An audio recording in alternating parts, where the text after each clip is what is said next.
नमस्ते दोस्तों।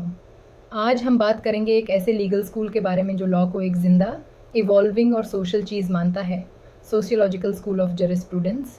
ये स्कूल कहता है कि कानून सिर्फ बुक्स में लिखा हुआ नहीं होता, बल्कि वो सोसाइटी के अंदर रहता है, ग्रो करता है और चेंज भी होता है। तो चलिए स्टार्ट करते हैं। दोस्तों, 19वीं सेंचुरी में दुनिया बहुत तेज़ी से बदल रही थी। इंडस्ट्रियल रेवोल्यूशन आई, नए नए सिटीज़ बने, फैक्ट्रीज़ खुली और लोगों की प्रॉब्लम्स भी बढ़ने लगी, जैसे child labour, poor working conditions, poverty, inequality. इस वक्त के ट्रेडिशनल लीगल थ्योरीज़ जैसे analytical school by John Austin या हिस्टोरिकल स्कूल बाय सविग्नी ये नए सामाजिक प्रॉब्लम्स का सॉल्यूशन नहीं दे पा रही थी।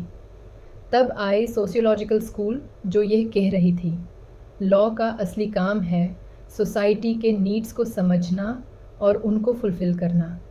ये स्कूल लॉ को एक सोशल इंस्टीट्यूशन मानती है, जैसे फैमिली, स्कूल या रिलीजन। चलिए अब देखते हैं इस स्कूल के कुछ basic features. 1. Law is social. Law society के अंदर बनता है, वहाँ ग्रो करता है। लॉ और सोसाइटी एक दूसरे के साथ इंटरलिंक्ड होते हैं। 2. Law should serve people. Law का काम सिर्फ रूल बनाना नहीं, बल्कि रियल प्रॉब्लम सॉल्व करना है, जैसे डाउरी, एसिड अटैक, पोल्यूशन। इन सब में कानून को काम आना चाहिए। 3. Balance of interests. सोसाइटी में हर किसी के अलग इंटरेस्ट्स होते हैं, इंडिविजुअल, ग्रुप, गवर्नमेंट। लॉ का काम है इन सबको बैलेंस करना। 4. Law is dynamic. सोसाइटी बदलती है तो लॉ को भी बदलना चाहिए। जब सोसाइटी में मोबाइल फ़ोन्स आए तब साइबर लॉज बनाए गए। जब पोल्यूशन बढ़ा तब एनवायरमेंटल लॉज आए। 5. Empirical approach. ये स्कूल कहता है कि कानून को थ्योरी से नहीं, रियल सोसाइटी को देखकर समझो। डेटा कलेक्ट करो, ग्राउंड लेवल पे लॉ का इफ़ेक्ट समझो। अब बात करते हैं इस स्कूल के सबसे फेमस जुरिस्ट की, रॉस्को पाउंड। ये अमेरिकन थिंकर थे और इन्होंने सोशियोलॉजिकल जरिस्प्रूडेंस टर्म कॉइन किया। Pound's theory, law as social engineering Pound कहते हैं, लॉ एक टूल है जिसे हम सोसाइटी को बिल्ड कर सकते हैं। जैसे इंजीनियर ब्रिज बनाता है, वैसे ही कानून से हम सोसाइटी में बैलेंस और जस्टिस ला सकते हैं। उन्होंने इंटरेस्ट को 3 कैटेगरीज में डिवाइड किया। इंडिविजुअल इंटरेस्ट्स, जैसे कि right to life, property, reputation. Public interests, जैसे law and order, national security. Social interests, जैसे marriage institution, education system, environment. और लॉ का काम है इन सब इंटरेस्ट्स को बैलेंस करना।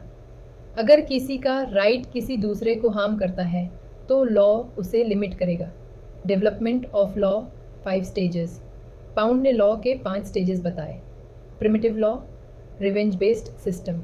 Strict law, rigid rules, equity and natural law, fairness, I mature law. Legal systems develop हुए।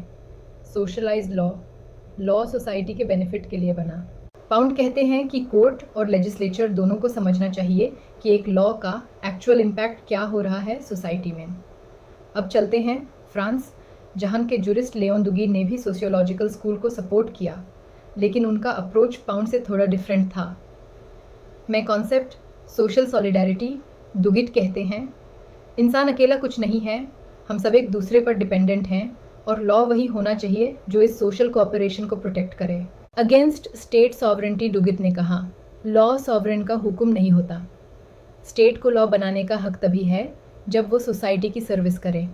ये बात उन्होंने ट्रेडिशनल कॉन्सेप्ट ऑफ सॉवरेंटी के अगेंस्ट बोली।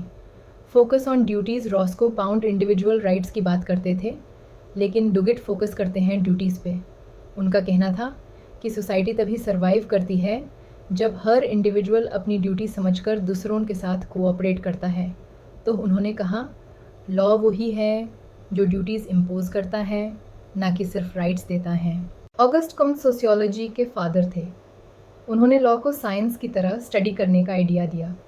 एमिल दुर्खाइम, उन्होंने सोशल सॉलिडारिटी का कॉन्सेप्ट दिया, जिससे दुगित इंस्पायर्ड थे। यूगिन एलिश, उन्होंने लिविंग लॉ टर्म दिया। उनके अकॉर्डिंग रियल लॉ वो होता है जो लोग सोसाइटी में डेली फॉलो करते हैं, न कि सिर्फ रिटन स्टैट्यूट्स।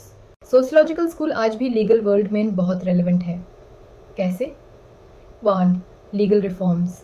इंडिया में labour laws, domestic violence laws, environmental protection, ये सब सोशियोलॉजिकल थिंकिंग से आए हैं। 2. Judicial activism. Indian courts, specially supreme court, social justice पे फोकस करती है। आर्टिकल 14, 21, PILs, ये सब सोशियोलॉजिकल स्कूल से इंस्पायर्ड है। 3. Legal education.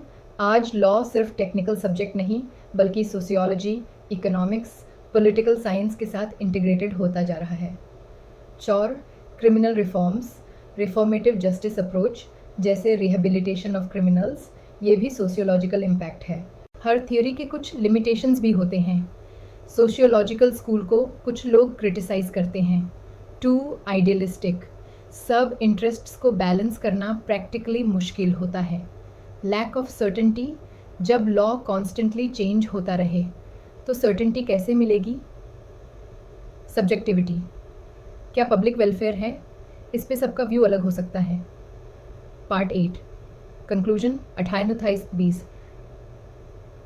दोस्तों, सोशियोलॉजिकल स्कूल हमें ये सिखाता है कि law must live with society, grow with society and work for society.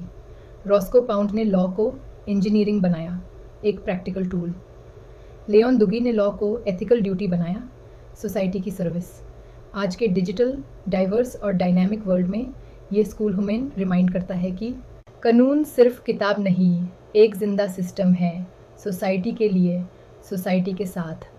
अगर आपको ये वीडियो हेल्पफुल लगा तो लाइक, शेयर और सब्सक्राइब ज़रूर करिएगा और कमेंट में बताएं क्या आप लॉ को एक सोशल टूल के रूप में देखते हैं या एक टेक्निकल सिस्टम के। मिलते हैं नेक्स्ट वीडियो में एक नए लीगल टॉपिक के साथ। जय हिंद।